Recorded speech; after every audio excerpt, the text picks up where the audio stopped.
everybody, and welcome to Jack's Corner. I'm Tarzan Bonanno, and with me, as always, is our founder, Jack Figgle. How you doing, Jack?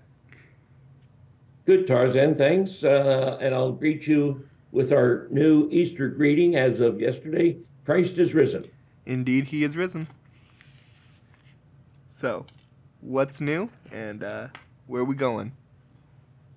Well, I thought this week I would talk about a very, very special occasion when I met Patriarch Bartholomew. Um, and that was in November of 2006 when His Holiness Pope Benedict went to Istanbul to visit Patriarch Bartholomew for the Feast of St. Andrew. Mm. And because I knew of that upcoming trip, of course, it was publicized pretty widely amongst ecumenical circles. Two friends of mine, senior priests, one a born and raised Byzantine Catholic like myself, and the other a bi-ritual priest who was Latin Rite from Chicago, worked for the Navy as a chaplain for his career, and then was a bi-ritual priest when he retired here in Washington at my parish. They were both really, really good friends. So the three of us decided in the fall of 2006 that we would try to be there for the visit of the Pope to Constantinople. It was a unique opportunity. The last Pope who had done it was St. John Paul, and I think he only did it once or twice. And so the fact that Benedict was going there in 2006 was a significant event. And I knew the head of the English translation office, Paul Ginkas, who had helped me make arrangements to meet the Patriarch on all the other occasions. He was sort of heavily involved in the planning of the Pope's visit. And so as a result, he was able to get me and my two friends' names onto the various lists of important persons to be allowed into the quote unquote papal events. And that was not easy to do, and not just any person from the public was going to be allowed to do that. And that's why you are happy when you have insider people that can get you in. That's right. That's right. It's not what you know, but who you know. Yep. And this was a good example. So, as I said, it was November of 2006. We flew into Istanbul a day or two before in order to get over jet lag and that sort of thing, and prepare for the arrival of the Pope. He actually arrived on the 29th and came right from the airport to the Patriarchal Cathedral of St. George for Vespers and sort of an opening greeting with the Patriarch, so that the next morning on the feast day, there would just be the Divine Liturgy with the Pope present for that liturgy. So on the day before the feast day, when the Pope arrived at the airport, we went to the Phanar, the headquarters of the Orthodox Patriarchate, several hours ahead of time, because we had no idea what sort of lines we were going to run into, what sort of security measures. Having never done anything like this before, we really didn't have a good idea of what we were going to face. And it was too petty a kind of question to ask my contact to say, what time should we show up? That was like up to us. So I think the Pope was scheduled to arrive somewhere around 4 or 5 o'clock to have Vespers. And so we decided we should be there in plenty of time. So we took a taxi, expecting to get to the Phanar like we usually did. Unfortunately, the security apparatus had closed off that whole part of the city for about a 10-block radius around the cathedral. And so the taxi was stopped. We had to get out and walk the rest of the way. Now, I think as you and your listeners know, I was in an auto accident 40 years ago, and I had difficulty walking long distances. And so it was a challenge to walk that 10 blocks or so that was, about a mile in distance in order to get there. And we actually had to pass through, I think it was 2 security lines.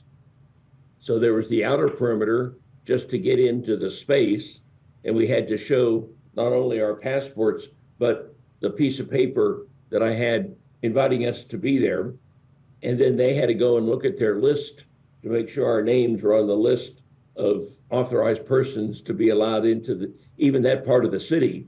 Now, think about it. A 10-block area of any given city is going to have tens of thousands of residents in that area, as well as now all these visitors are coming in. And of course, for those several hours ahead of time, we could see helicopters flying overhead constantly, going back and forth, I'm sure searching for any bad guys. So we had quite a long walk along the waterway there that's known as the Golden Horn, which is sort of the way you get to the Patriarchate. And the taxi dropped us off at one of the bridges, the last bridge actually, and we had to walk that whole distance to get to the Fanar. So Monsignor George and Father John and I got out of the taxi and started our hike to get to the Patriarchate. I had to stop, I don't know, 4 or 5 times and sit down and take a rest. So it took us a good hour or more to cover that 10-block distance. And we hit a second security checkpoint that was just, I don't know, 2 blocks from the cathedral, where we actually had to surrender our passport. So not only did we have to be on the list, but we had to surrender our passport. They put it in a box, which meant we had to go back out the same way to pick up our passports. So that was another level of security I never had experienced before, which was, they have your passport, so they know who you are and all the people that'll come in, as well as you can't get out, and if you do bad things, you can't go anywhere because you don't have a passport. Mm-hmm. So unless you carry 2 and only give them 1, but that's the nefarious sort of person. We were just there to see all of the special events. So we got to the church that I'd been to, a few times before, and we sort of know where to go and what was going on. The main seating area and the row of choir stalls on either side of the main church were all roped off, with assigned seats for VIPs that were much higher on the pecking order than we were. I knew we didn't have those sorts of seats. So we walked in. Seats. I'm sorry? I said, but the fact that you had any seats. Yes. Yeah. So we walked in, and so we went down on the outer perimeter behind the choir stalls, where I knew there were folding seats on these choir stalls, and I had my video camera, my very first video camera, with me to record as much of the liturgy and the papal visit as I could. It was a handy cam with a DVD disc for recording, so you were limited. You were limited to just like 15 or 20 minutes per disc, so you couldn't record a long event, and you had to have multiple discs with you. And all I wanted to do was record the highlights, which I did and made into a video that we now have on our YouTube channel. And we have a little DVD package of the papal journey, I think is what they were calling it, to go to Constantinople. Anyway, back to our arrival at the church, we went down the side and nothing was roped off. And 5 hours before the Pope's arrival, there wasn't anybody else there. And so we decided to sort of stake out our territory in the choir stalls that were behind and just a few feet away from the Patriarch's throne, that would look opposite and see the Pope in the throne on the other side of the church. So it'd have a good view of the Pope and a good view of the altar, and we'd be just 5 or 10 feet from the Patriarch when he was in his throne. Of course, you couldn't see us because we were behind all these choir stalls, but at least we were there. And it was a good vantage point for me to shoot my video and take a few still pictures as well. So we had 4 or 5 hours to kill. So we sat down in the choir stalls, and having just arrived the day or two before, not quite over jet lag, I promptly put my head against the back of the stall and fell asleep to get a little nap. Now, Father John and Monsignor George had decided to sit in choir stalls on the other side from me, facing the one I was in, because they were going to try to get in, since they were clergy and had their cassocks on. They were going to try to sneak into the VIP area that was roped off when the time came, and just they were in the church, and they were going to see how restrictive things were and how close they could get. So we all sat down and they were chatting, and I think they walked around to look at a few things, but I was tired, and I'm a real good sleeper. I can sleep just about anywhere. So I promptly fell asleep. Well, I was awakened from my nap by this flurry of activity off to the side. And sure enough, in walks the Patriarch with 1 or 2 of his deacons in tow. And he's swiftly walking along the back side of the back end of the cathedral. And he's heading up to the altar in order to make sure himself personally that everything's exactly the way it should be for the Pope's arrival. Did he catch you asleep? And yes. Oh, no. Wake up, Jack. And worse than that, of course, when I heard him, scuffle by, and I woke up and looked at him, and his eyes looked at me, and I had met him 4 or 5 times now before, and he sort of recognized me as someone familiar. But in order to rest and relax, because I was behind these choir stalls, I unbuttoned the top of my cassock. Oh, no. And it was open neck, kind of casual looking. No. And he stops in his tracks, turns to me, and shakes his finger and says, "You should button your cassock. It doesn't look good." So I was chastised by the Patriarch himself for not having my cassock buttoned. Oh, goodness. It was quite an embarrassing time, to say the least. And I have now always been conscious about that, making sure, at least in public, I always have my cassock buttoned. And if I were in that place and that had happened to me, I could never look at a video or a picture of Patriarch without being like, I made him mad. Oh, yeah. Oh, I have the same feeling. But the other thing I've done is I've had the tailor replace the small little buttons with cloth hooks that my fingers have trouble hooking. Therefore, I didn't do it very often, with Velcro. So now I can just put the Velcro over and pat it down, and I'm all set. Well, now you have no excuse.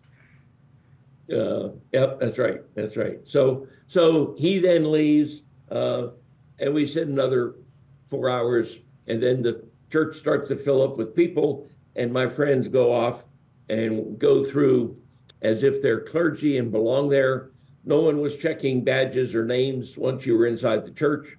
And so they went and first sat in choir stalls on the other side, and they were like maybe 4 or 5 seats away from the throne that the Pope was going to sit in, and in the hopes that they could stay there throughout the evening service, the Vespers. And I have a picture or two of them sort of sitting there in anxious anticipation of the Pope's arrival, but also in the hopes that they would be able to stay there in the VIP section, which unfortunately did not happen. They indeed were. They were asked to move as the VIPs started to fill in the spaces over there, and so in the end, they had to get up from those choir stalls, but they were able to stay relatively close in the church when the Pope arrived. I mean, it feels like they should have just remembered that passage from the Bible. Friends, do not sit up front for when the master comes. He might move you back, but sit in the back for when the master comes, he might move you forward. Yeah. Oh my goodness. I never thought that I'd hear like an actual like moment of that happening. I don't know why I'm surprised that I would hear something like that from one of your stories, because you deal in those areas. So like, but it's funny. It's just like that's the exact thing Jesus was talking about. Like, hey, you weren't invited, but you're still okay. It's interesting, having been to several papal events and now official patriarchal events, the way the Fanar and the Ecumenical Patriarch conduct these kinds of special events is totally different than how the Vatican does. In the Vatican, everything is very, very strictly organized. You've got Swiss guards everywhere. Everyone is, in their place. They know exactly from a scripted program with many rehearsals of exactly who's going to go where and what's going to happen. In the Fanar, when the Patriarch arrives, he has a bodyguard that's actually in a Turkish military uniform, who just walks with him along with a deacon or two. And in fact, when the church is full, like for a Easter celebration, or in this case, when the Pope was arriving, the crowd in the church is overflowing. And so the main aisle is filled with people, as well as all the seats. And the bodyguard literally has to push people aside to let the Patriarch get into his own church. And then when the Pope arrives, likewise, they sort of have to move people out of the way. But in the case of the Pope, everyone knows it's the Pope. And so they move out of the way on their own volition. But they're literally, touching distance to the Pope as he walks by. The aisle disappears. Yeah. I mean, it kind of isn't that just the way it is between the East and West anyways? It's like, we have two different ways of dealing with the exact same thing. It all gets done, but it's between the East and the West, but it's there. So the Pope makes his way up to, as I mentioned earlier, the throne on the left, which is smaller, but opposite the throne of the Patriarch. And the throne of the Patriarch that's in the church to this day was the throne used by St. John Chrysostom in the 4th century. It's very ornate, and it's on the side of the choir stalls, about, 25 feet or so away from the icon screen up in front. And since this was Vespers and you had clergy celebrating and doing all of the parts for the priest and the deacon, and you had members of the choir, the Greek Krylosy, singing responses. The Patriarch went to his throne and the Pope went to his. They walked in together. The Patriarch greeted the Pope at the front door. They walked in together and then went to their respective thrones for the service. And then when the service was over, the two of them came down to the front of the church, made a few remarks, and then they jointly gave the blessing to everyone in the church.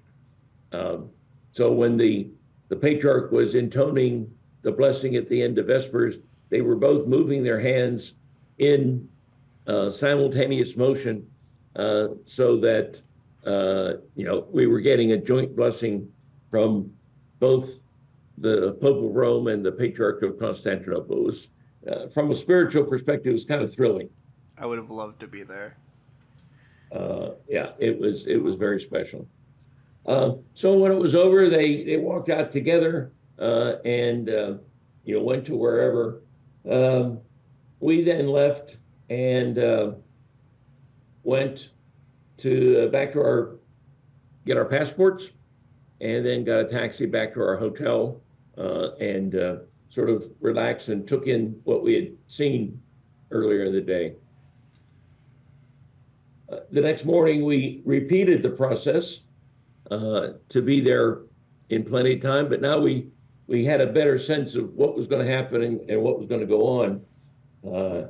And so we didn't arrive quite so early. We knew that an hour and a half or 2 hours was plenty of time for the morning liturgy. And sure enough, it was. The church was still pretty empty, and we were able to get in. And when the Pope arrived, the Patriarch greeted him, escorted him to his throne. But the Patriarch now was vested in all his regalia because he was going to be the main celebrant for the Divine Liturgy. And the Pope was present for the whole liturgy over in his throne with his entourage of cardinals that came with him from Rome. And it was somewhat unique, and I've got the picture to prove it, that not only was Cardinal Casper head of the Council for Christian Unity, now called the Dicastery for Christian Unity, headed by Cardinal Kurt Koch, but the Cardinal Secretary of State and one or two others, along with 4 or 5 bishops, all were in the Pope's entourage. But one that was, I thought, very unique, and I don't know that I've ever seen it before, and that was the head of the Congregation for Eastern Catholic Churches was one of the members of the delegation that came with the Pope. And at that time, it was Cardinal Daoud, who was the Syrian Catholic Patriarch from the Middle East. And I found it a sign of the times making positive progress that an Eastern Catholic Patriarch came to attend the Ecumenical Patriarch's Divine Liturgy on his feast day. And he wasn't thrown out. This was 2006, 9 years before. I think I related in my story of 1995, when Patriarch Bartholomew visited Rome for the feast of Peter and Paul, and the spiritual head of the Ruthenian Catholic Church, Archbishop Judson Prozic, was supposed to receive the pallium as a symbol of unity with the Pope. And when the Patriarch found out that was going to happen, he said, well, if you do that, I'm not going to show up. And so as a result, Archbishop Judson and our pilgrimage that was with him was, turned out to be a great ending, because we got to have a private audience with the Pope the night before where he received a pallium. And then when it came to the public ceremony at the feast day mass on June 29th, Archbishop Judson was sitting in the back, or amongst the rest of the archbishops, and not receiving the pallium, even though the program had his name in it, and the master of ceremonies had to skip over it because the programs were already pre-printed, and he was there, but did not receive it in the presence of the patriarch. So 9 years later now, the head of the Congregation for Eastern Churches comes to the Fanar for the feast day and is, welcomed and greeted. So in those 9 years, you can already see attitudes changing towards Eastern Catholics. Mm-hmm. That's nice. Yeah. So the liturgy proceeded. I've got several pictures and videos because I was in the choir stall opposite where the Pope was sitting, and the fold-down seat turned out to be very useful to stand on so that I could get up and over top of the backs of the choir stalls on the other side where all the metropolitans of the Patriarchal Synod were sitting, and literally 5 or 6 feet from the patriarchal throne. And when he stood in the throne from the side, I could get a very close-up shot as if I was right there with him. And so I think I've got some good video as well as still pictures showing the two of them in their places during the liturgy. And for instance, the patriarch reading his greeting, welcoming the Pope, and then the Pope's response, greeting the patriarch on his patronal feast. Those sorts of greetings are exchanged every year when a delegation goes back and forth. But it's a special occasion when the Pope himself goes to Istanbul and when the patriarch comes to Rome. After the liturgy and later that evening, there was a reception at one of the big hotels. And because, again, we were on the list, Father John, Monsignor George, and I went, and the patriarch came. The Pope had left town by then, so the patriarch was there to greet all of his guests and all the people who had come from around the world. And so we were able to greet him individually, Father John and Monsignor George, and have some great pictures of them with His All Holiness.